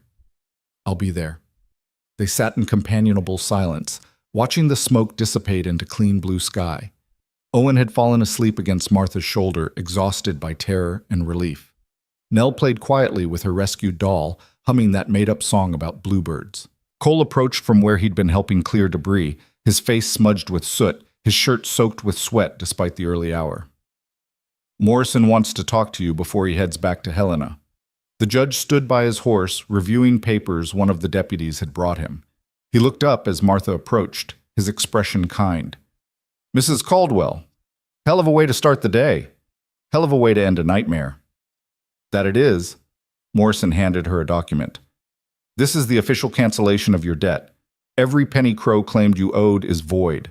The territorial government will be conducting a full audit of his operation, but as far as your ranch goes, it's yours, free and clear.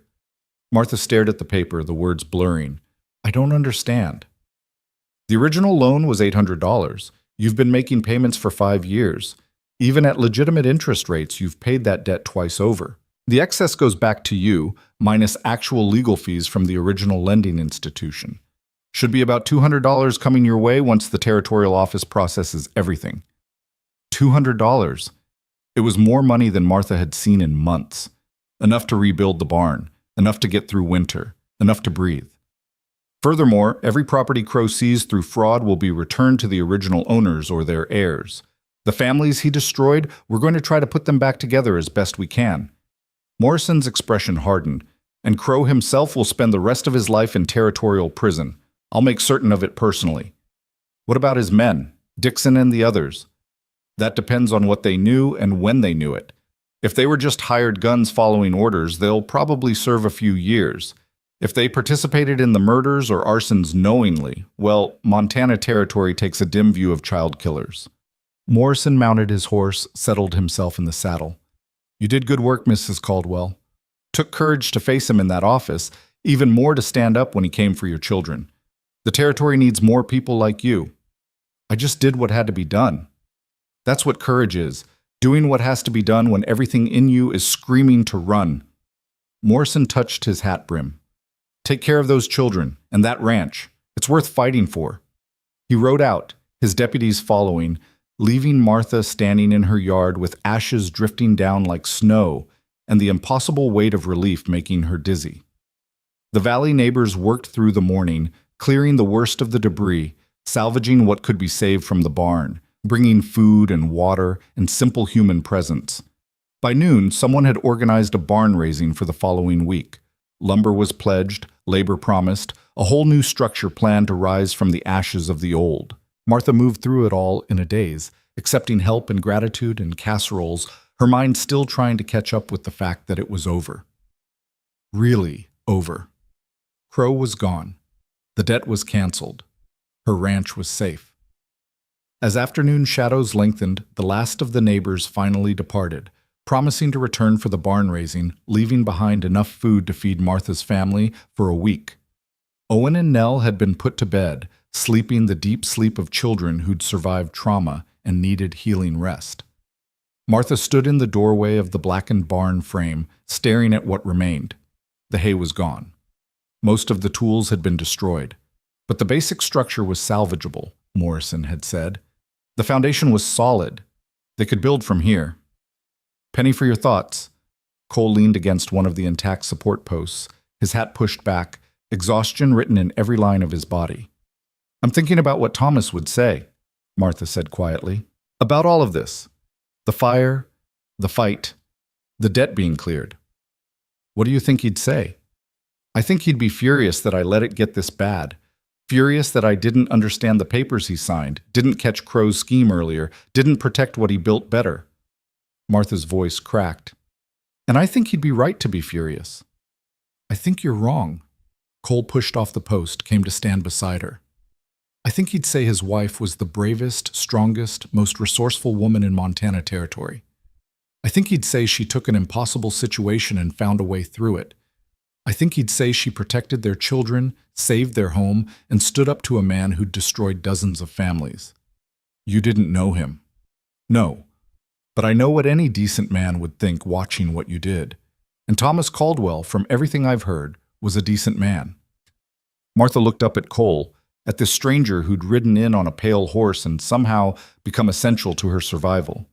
You're staying for the barn raising. That's an order, not a question. Yes, ma'am. And after that? Cole was quiet for a long moment, his eyes on the distant mountains, purple in the fading light.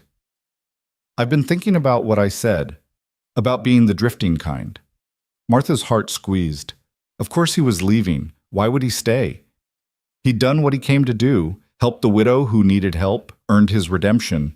Now he'd ride on to the next ranch, the next town, the next place where running felt easier than staying. I understand, she said, trying to keep her voice steady. You've got your own life to live. Do I? Cole turned to face her fully. Because I'm not sure I do anymore. Not one that makes sense, anyway. I've spent 20 years moving, and where has it gotten me? Older, no wiser, still carrying my father's last words like stones in my pockets. Cole? I lied to Owen. When he asked if I was staying, I told him I was a drifter. But truth is, I'm tired of drifting. Tired of walking away from places that might become home if I gave them a chance. His voice dropped lower. Tired of walking away from people who might become family if I let them. Martha's breath caught. What are you saying? I'm saying this ranch needs someone who knows how to fix fences and patch roofs and handle cattle. I'm saying those children need someone who can teach Owen to shoot straight and help Nell learn her letters. I'm saying... He stopped, took a breath. I'm saying you shouldn't have to do this alone anymore. Not if you don't want to. I barely know you. You know I'll stand when others run. You know I'll fight for what's right, even when it's dangerous. You know I care about you and your children enough to risk my life for them. Cole's eyes were steady on hers. What else do you need to know?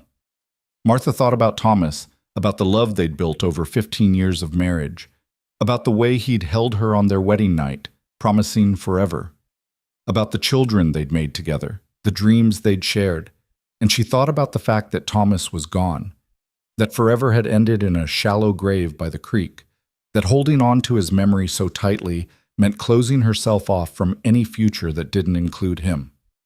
I loved my husband, she said carefully. I know. And I'll always love him. There'll always be a part of my heart that belongs to him and what we had. I wouldn't want it any other way. Cole's voice was gentle. I'm not asking to replace him, Martha. I'm asking to stand beside you as we both figure out what comes next. The sun was setting now, painting the sky in shades of amber and rose and deep purple. The ranch lay quiet around them, scarred by fire but still standing, still theirs. Stay, Martha said. Not as a drifter passing through, not as hired help. Stay as... She searched for the right word, the one that captured what this could be. Stay as partner. Help me run this ranch, raise these children, build something that lasts. You sure? No. I'm terrified. But I'm also tired of being alone, tired of pretending I can do everything myself. Martha managed a small smile. And Owen already likes you better than he likes me most days. Cole's answering smile was real, warm, transforming his weathered face. Then I guess I'm staying. They stood together as darkness settled over the valley, two people who'd found each other at exactly the moment they both needed finding. It wasn't the romance of storybooks. It was something more honest than that, partnership born of shared hardship, respect earned through crisis, and the simple recognition that some fights were better fought together. The barn raising happened the following Saturday, the entire valley turning out with lumber and nails and determined goodwill. By sunset, the frame was up, the roof half shingled, the promise of completion visible in the structure rising from the ashes. Children ran between the workers, including Owen and Nell, their laughter a sound Martha had thought she might never hear again. Cole worked alongside the other men, his movements sure and practiced, his quiet competence earning nods of approval from ranchers who'd spent lifetimes judging character by how a man handled a hammer. During a water break, Edith Mercer sidled up to Martha and gestured at Cole with her chin. That one's a keeper. We'll see. Already seeing, if the way he looks at you is any indication. Edith's eyes twinkled. Thomas would approve, you know. He'd want you to be happy, to have help, to not carry everything alone. You didn't even know Thomas that well. Knew him well enough. Good man, good neighbor, good father. Men like that don't leave behind instructions to mourn forever. They leave behind hope that the people they loved will keep living, keep building, keep choosing joy when they can find it. Martha watched Cole helping Owen measure a board, the boy's face serious as he tried to do it exactly right, Cole's patience evident in the way he guided without taking over. It's too soon. People will talk. People always talk. Question is whether you let that stop you from living. Edith patted Martha's arm. Life's short and hard out here. Grab happiness where you find it. By the time the barn was finished 2 weeks later, walls solid, roof tight, fresh paint bright against the Montana sky, something had shifted. Not just in the physical landscape of the ranch, but in the emotional one. Cole had a bedroll in the barn, but he took meals at the cabin table. He taught Owen to ride properly, to handle livestock, to think 3 steps ahead when working the land. He carved Nell a new doll from cottonwood, painted its face with careful strokes, presented it with a ceremony that made the little girl glow. And he talked to Martha. Really talked. About his childhood in Missouri, about the years of drifting, about the mistakes and regrets and small moments of grace that had kept him human through all of it. She told him about her family in Ohio, about choosing Thomas over security, about the fear and joy of frontier life. They didn't rush into anything, didn't make grand declarations or promises they weren't ready to keep. Just moved forward one day at a time, finding their rhythm, building something new from the rubble of what had been lost. 3 months after the fire, on a cool autumn morning when the aspen leaves had turned to gold and the air smelled of coming winter, Cole appeared at the cabin door with something in his hand. Martha was kneading bread, her hands white with flour, when he knocked. "Got something for you," he said, suddenly awkward in a way she'd never seen him. "What is it?" He opened his palm. Nestled there was a ring, simple gold, worn smooth with age, clearly valuable despite its plainness. "It was my mother's. Only thing of hers I kept. I know it's too soon, I know you might not be ready, but I wanted you to have it. Not necessarily as a proposal, just as a promise that I'm here, that I'm staying, that when you are ready, if you're ever ready, I'll be waiting." Martha stared at the ring, her heart doing complicated things in her chest.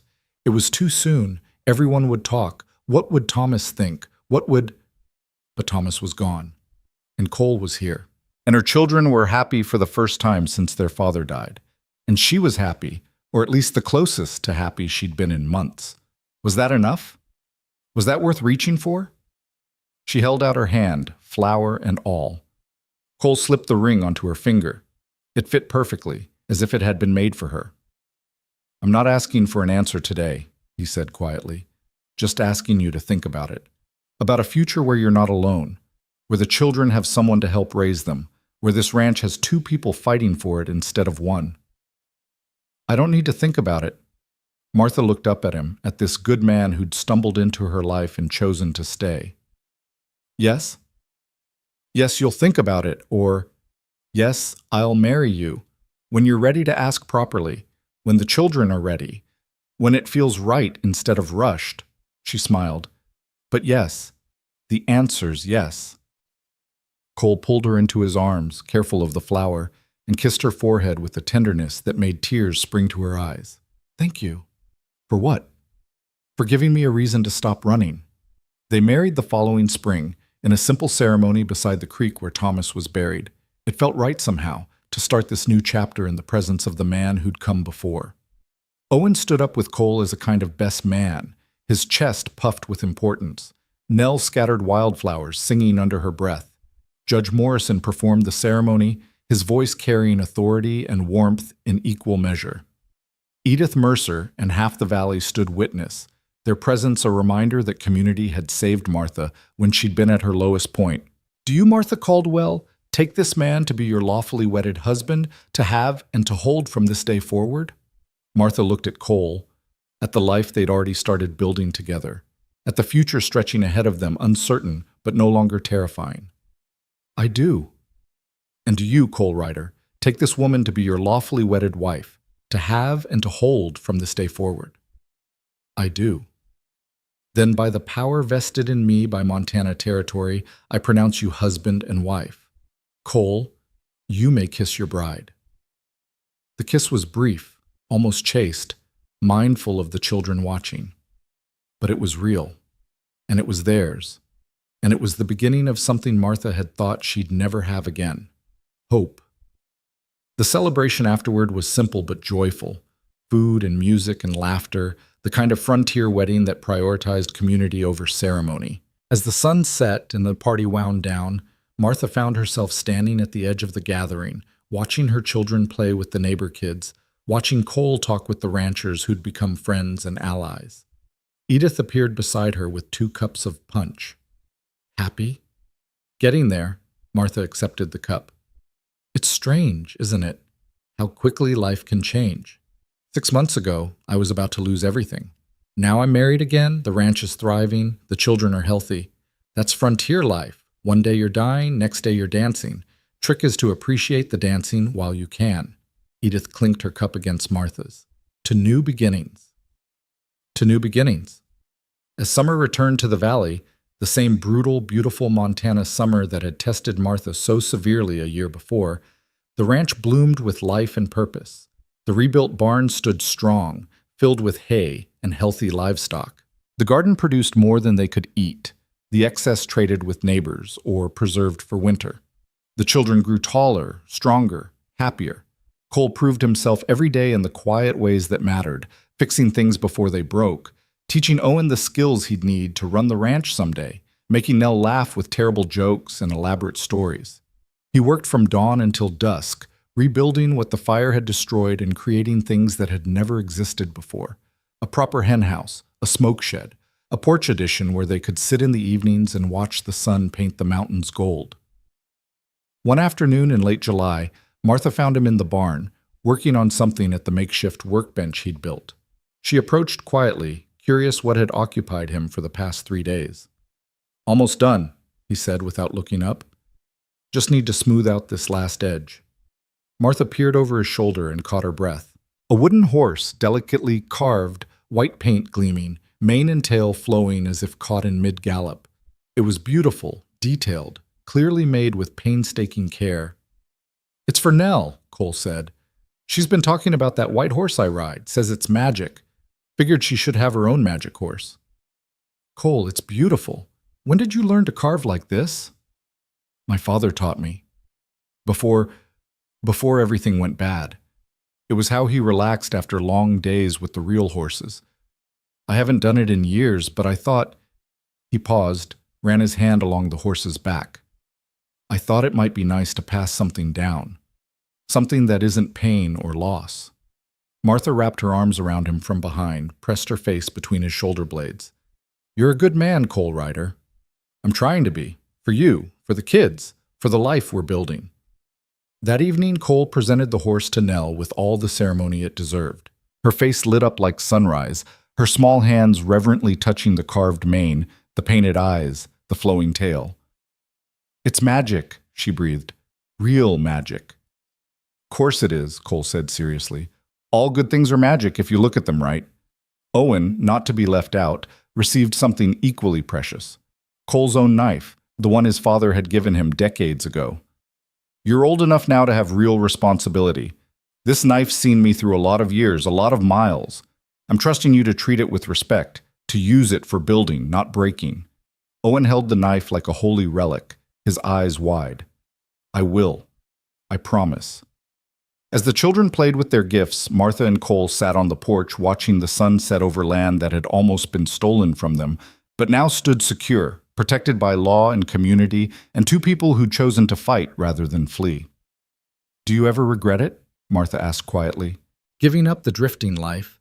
You could be anywhere right now, seeing new places, answering to no one." Cole considered the question, his eyes on the distant mountains. "I saw a lot of places. Most of them looked the same after a while, just different dirt under the same sky. And answering to no one sounds free until you realize it means no one's waiting for you either. No one cares if you come back or not." He took her hand, threading their fingers together. This is what I was looking for all those years without knowing it. A place to stand, people to stand with, a future that matters. Even when it's hard? Even when the cattle get sick or the crops fail or winter comes early? Especially then. Hard means it matters. Hard means we're building something real. He squeezed her hand. "Besides, you think drifting was easy? Try sleeping on frozen ground with nothing but a thin blanket and your horse's breath for warmth. Try eating hardtack for 3 weeks straight. This life might be hard, but it's a hell of a lot better than what I was doing before." They sat in comfortable silence as darkness settled over the valley, the children's laughter drifting from inside where they played before bedtime. Somewhere a coyote called, lonely and wild. The creek sang its endless song. The ranch breathed around them, alive and theirs. This was no fairy tale ending. There would be hard winters ahead, lean times, struggles they couldn't yet imagine. But there would also be springs and harvests and children growing tall. There would be mornings breaking gold over the mountains, and evenings spent on this porch, watching their world turn beautiful in the fading light. Martha had lost everything once: her husband, her security, her belief that hard work guaranteed safety. She'd nearly lost her home, her children, her will to keep fighting. But she'd found something too. She'd found strength she didn't know she possessed. She'd found community in a valley that had seemed lonely and indifferent. She'd found a partner in a drifter who'd stopped drifting. And she'd found, against all odds and all sense, that life could begin again even after it seemed to have ended. That love could bloom in ashes. that hope could survive fire. The burning summer had passed.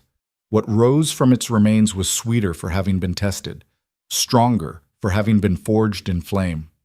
A ranch, a family, a future built on burnt ground but reaching always toward light. This was home, this was family.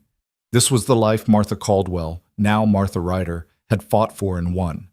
And it was enough, more than enough. It was everything.